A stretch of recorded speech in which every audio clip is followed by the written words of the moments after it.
POCSO சட்டம் பாலியல் குற்றங்களிலிருந்து குழந்தைகளை பாதுகாக்கும் சட்டம். பாலியல் குற்றங்களிலிருந்து குழந்தைகளை பாதுகாக்கும் சட்டம். The protection of children from sexual offences act 2012 ஒவ்வொரு நிலையிலும் குழந்தைகளின் நலனை மையமாக கொண்டு செயல்படுகின்றது. போக்சோ சட்டத்தின் சிறப்பு அம்சங்கள்.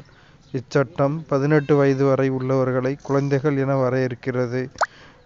அக்குழந்தைகளின் உடல், மன, அறிவுசார் மற்றும் சமூக வளர்ச்சியினை உறுதி செய்கிறது. பாலியல் வன்கொடுமையில் அதிகாரத்தில் இருப்பவரோ, குடும்ப உறுப்பினரோ, அண்டை வீட்டாரோ அல்லது அறிமுகமானவரோ ஈடுபட்டால் அவர்களுக்கு தகுந்த தண்டனை வழங்கப்படும். குழந்தை என்ன வாக்குமூலம் கூறுகிறதோ அதை அவ்வாறே பதிவு செய்ய வேண்டும். பாதிக்கப்பட்ட குழந்தையை அடிக்கடி சாட்சி சொல்ல அழைக்கக்கூடாது. 12 வயதிற்குட்பட்ட பெண் குழந்தைகள் பாலியல் வன்கொடுமை செய்யப்படும் போது வன்கொடுமை செய்தவருக்கு மரண தண்டனை வழங்குவதோடு கடுமையான தண்டனைகள் விதிக்க வகை செய்யும் சட்டம் 2018 ஏப்ரல் மாதம் கொண்டு வரப்பட்டது. குற்றவியல் சட்ட திருத்தச் சட்டம் 2018.